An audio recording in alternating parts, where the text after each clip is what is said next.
ঘরে ঘরে বুঝেছিলাম মা বাপের মূর্তি বানায় না, ভালো হবে না। মানুষটা মারা গেছে এবং তাকে আমরা মুসলমানি মনে করি, কাজেই তার মূর্তি বানায় আল্লাহর সামনে তাকে লজ্জিত করেন না, জনগণের সামনে তাকে অপমান করার ব্যবস্থা করেন না। কথাটা ভালো লাগবে না আমাদের? আমার বিরুদ্ধে উনি ক্ষিপ্ত হলেন, জাতীয় সংসদে তিনি আমার বিরুদ্ধে কথা বললেন, তার গোটা রাষ্ট্রের যন্ত্রণা আমার বিরুদ্ধে লাগিয়ে দিলেন। বিজিএফআই, এনএসআই সহ প্রত্যেকটা গোয়েন্দা সংস্থা যাদের কাজ ছিল রাষ্ট্রীয় নিরাপত্তা নিশ্চিত করা, সব কাজ বাদ দিয়ে তারা আমাদের আলেম সমাজকে জাতির সামনে হেয় প্রতিপন্ন করার জন্য তারা মাঠে নেমে থাকলো। খালি কাদেরকে বরখাস্ত করতেছেন দেখতেছি আমরা। আমাদের ওই নাটকের সময় কারা কারা ছিল অনেকের চেহারা আমার মনে আছে। কারা কারা আদালতে আমাকে উঠানোর সময় আমার আইনজীবীকে পর্যন্ত হুমকি দিয়ে আদালতের কাঠ করে আসতে দেন নাই, চেহারাগুলো আমার মনে আছে। আদালতে থাকবে বিচারক আর আইনজীবীরা, আমাকে আদালতে উঠানোর সময় সশস্ত্র বাহিনীর সদস্য সেখানে উপস্থিত কেন ছিল? প্রশ্নটা আজকে করলাম না, প্রয়োজন হলে ভবিষ্যতে করবো। মনে রাখবেন, মনে রাখবেন, আলেম সমাজকে জাতির কাছ থেকে বিচ্ছিন্ন আপনারা করতে পারবেন না। আল্লাহর জন্য কাজ করেন, আল্লাহ দিনের জন্য কাজ করেন, হকের ঝান্ডা সমুন্নত করার জন্য কাজ করেন। জীবনের বড় করার সময় নাই। বলে দেই, আবারও বলছি, হিন্দু ধর্মাবলম্বীরা তারা তাদের মন্দিরে মূর্তি কয়টা বানাবে সেটা নিয়ে আমাদের মাথা ব্যথা নেই। হ্যাঁ, একটা আফসোস আছে যে তারা সঠিক ধর্ম করে পেল না, ইসলাম ধর্ম গ্রহণ না করে জাহান্নামের পথে তারা চলতেছে, মনে ব্যথা আছে, কিন্তু তাদের মূর্তি নিয়ে আমাদের মাথা ব্যথা। কিন্তু মুসলমানদের কোন জাতীয় স্থাপনায় রাষ্ট্রীয় সম্পদ ব্যয় করে মূর্তি বানাবেন, আমরা মুখে আঙুল দিয়ে চুষবো। হাসিনার আমলেও হয় নাই, ভবিষ্যতেও হবে না। বাংলাদেশে নতুন করে আর কোনদিন ভাস্কর্যের নামে মূর্তি সংস্কৃতি বাস্তবায়ন করতে যাব না। ইনশাআল্লাহ আমরা ঐক্যবদ্ধ আছি। আমাদের সভাপতি সাহেব আমার জন্য মন্ত্রিত্বের কথা বলেছেন।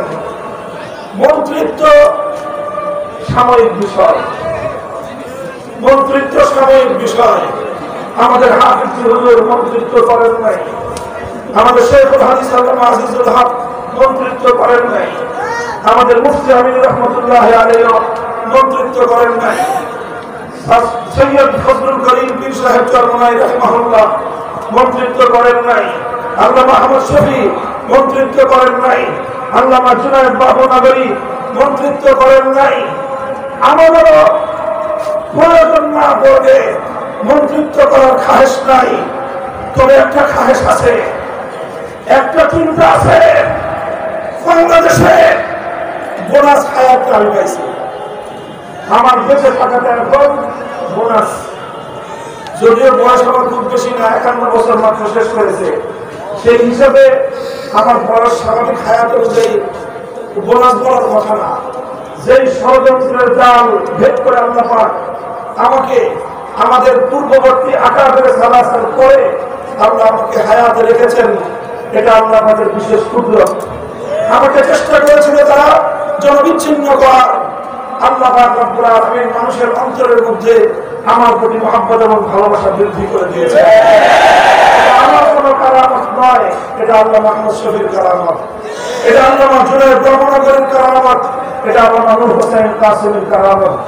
তাদের এই হত্যাকাণ্ডের কথাটুকু জাতির সামনে তুলে ধরার জন্য হয়তো আল্লাহ আমাকে বাঁচিয়ে রেখেছেন।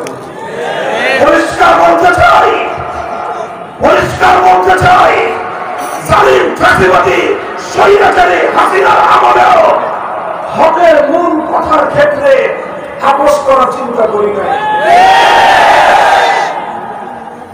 ঘরে ঘরে বুঝেছিলাম মা বাপের মূর্তি বানায় না, ভালো হবে না। মানুষটা মারা গেছে এবং তাকে আমার মুসলমানে মনে করি, কাজেই তার মূর্তি বানায় আল্লাহর সামনে তাকে লজ্জিত করেন না, জনগণের সামনে তাকে অপমান করার ব্যবস্থা করেন না। কথাটা ভালো লাগবে না আমাদের? আমার বিরুদ্ধে উনি ক্ষিপ্ত হলেন, জাতীয় সংসদে তিনি আমার বিরুদ্ধে কথা বললেন, তার গোটা রাষ্ট্রযন্ত্রকে আমার বিরুদ্ধে লাগিয়ে দিলেন। ডিজিএফআই, এনএসআই সহ প্রত্যেকটা গোয়েন্দা সংস্থা যাদের কাজ ছিল রাষ্ট্রীয় নিরাপত্তা নিশ্চিত করা, সব কাজ বাদ দিয়ে তারা আমাদের আলেম সমাজকে জাতির সামনে হেয় প্রতিপন্ন করার জন্য তারা মাঠে নেমে থাকলো। খালি কাদেরকে বরখাস্ত করতেছেন দেখতেছি আমরা। আমাদের ওই নাটকের সময় কারা কারা ছিল অনেকের চেহারা আমার মনে আছে। কারা কারা আদালতে আমার উঠানোর সময় আমার আইনজীবীকে পর্যন্ত হুমকি দিয়ে আদালতের কাজ করে আসতে দেন নাই, চেহারাগুলো আমার মনে আছে। আদালতে থাকবে বিচারক আর আইনজীবীরা। আমাকে আদালতে উঠানোর সময় সশস্ত্র বাহিনীর সদস্য সেখানে উপস্থিত কেন ছিল? প্রশ্নটা আজকে করলাম না, প্রয়োজন হলে ভবিষ্যতে করব। মনে রাখবেন আলেম সমাজকে জাতির কাছ থেকে বিচ্ছিন্ন আপনারা করতে পারবেন না। আল্লাহর জন্য কাজ করেন, আল্লাহ দিনের জন্য কাজ করেন, হকের ঠান্ডা সমুন্নত করার জন্য কাজ করেন। জীবনের বড় করার সময় নাই। বলে দেই, আবারও বলছি, হিন্দু ধর্মাবলম্বীরা তারা তাদের মন্দিরে মূর্তি কয়টা বানাবে সেটা নিয়ে আমাদের মাথা ব্যথা নেই। হ্যাঁ, একটা আফসোস আছে যে তারা সঠিক ধর্ম করে পেল না, ইসলাম ধর্ম গ্রহণ না করে জাহান্নামের পথে তারা চলতেছে, মনে ব্যথা আছে, কিন্তু তাদের মূর্তি নিয়ে আমাদের মাথা ব্যথা। কিন্তু মুসলমানদের কোন জাতীয় স্থাপনায় রাষ্ট্রীয় সম্পদ ব্যয় করে মূর্তি বানাবেন, আমরা মুখে আঙুল দিয়ে চুষবো। হাসিনার আমলেও হয় নাই, ভবিষ্যতেও হবে না। বাংলাদেশে নতুন করে আর কোনদিন ভাস্কর্যের নামে মূর্তি সংস্কৃতি বাস্তবায়ন করতে যাব না। প্রস্তুত থাকবেন তো ইনশাআল্লাহ?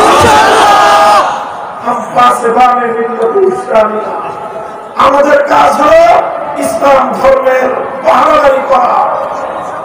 হাফিজ হুজুর বলতেন যে তোমরা রাষ্ট্র দলের চালাও, ওটা নিয়ে কারাকারি করার খুব আগ্রহ আমাদের নাই। আমাদের জায়গাগুলোকে কাজ করার জন্য নির্বিঘ্ন পরিবেশ তোমরা রাখবা। আমাদের কোন কাজের ব্যাপারে নাক বলাতে আসবো সে নাক আমরা কেটে ফেলবো। আমার আগামী প্রজন্মের কোন সন্তানকে নাস্তিকবাদে দীক্ষিত করবার কোন পায়দা বরদাস্ত আমরা করবো না। এই বিষয়গুলোকে বাদ দিতে হবে। আগামী প্রজন্ম ইসলামের নবী মুহাম্মদ আরবি সাল্লাল্লাহু আলাইহি ওয়াসাল্লামের সিরাত এবং তার জীবন সম্পর্কে যদি জানতে পারে, এই ধরনের শিক্ষা কারিকুলাম এবং শিক্ষা সিলেবাস জাতীয় শিক্ষা ব্যবস্থায় অন্তর্ভুক্ত করতে হবে। এগুলো যদি করেন, ইসলাম ধর্মটা যদি নির্বিঘ্ন নিরাপদ থাকে, আমরা যারা আল্লাহ জমিন আল্লাহ দিনকে দাঁড়ের করে আন্দোলন করি, সংগ্রাম করে রাজনীতি করি, আমাদের রাজনীতি নিয়ে যদি কারো এনার্জি চুলকাই না থাকে, তার ব্যাপারে আমরা জিরো টলারেন্স দিতে যাব না। কিন্তু যে আমাদের জমিনে ইসলামের নামে আল্লাহর জমিনে আল্লাহর দ্বীনকে বিজয়ী করবার রাজনীতির উপর আঙ্গুল তুলতে যাবে, সে আঙ্গুল আমরা ভেঙে ফেলবো। কথা পরিষ্কার? এটাই সিরাতুন নবী, এটাই সিরাতুন নবী। আমরা নরমের নরম থাকতে চাই, নম্রভাবে দ্বীনের দাওয়াত দিতে চাই। যদি কেউ আমাদেরকে বাধা দিতে আসে, তখন বাধার পাল্টা জবাব দিতে চাই। আল্লাহ পাক আমাদেরকে বুঝবার তৌফিক দান করেন। সিরাতুন নবীর সোনালী আদর্শ মোতাবেক আল্লাহর সমাজ গঠন করার তৌফিক আমাদেরকে দান করেন। জাতীয় সিরাত কমিটির ঐতিহাসিক আজিম ইসলাম এই কাজকে আমরা কবুল করুন।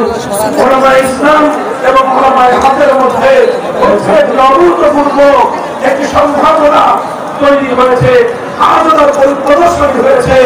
ইনশাআল্লাহ আমরা আল্লাহ পাক আমাদের যাদেরকে আপনাদের অনুসরণীয় বানানোর তৌফিক দিয়েছেন, ইনশাআল্লাহ আগামী দিনে আমার অতীতের চেয়ে ঐক্যবদ্ধ হয়ে আল্লাহ দিনের পথে আমরা অটল এবং অবিচল ঐক্যবদ্ধভাবে সামনে পথ চলবো এই প্রত্যয় ব্যক্ত করে বিদায় নিচ্ছি। ওয়া আখিরু দাওয়ানা।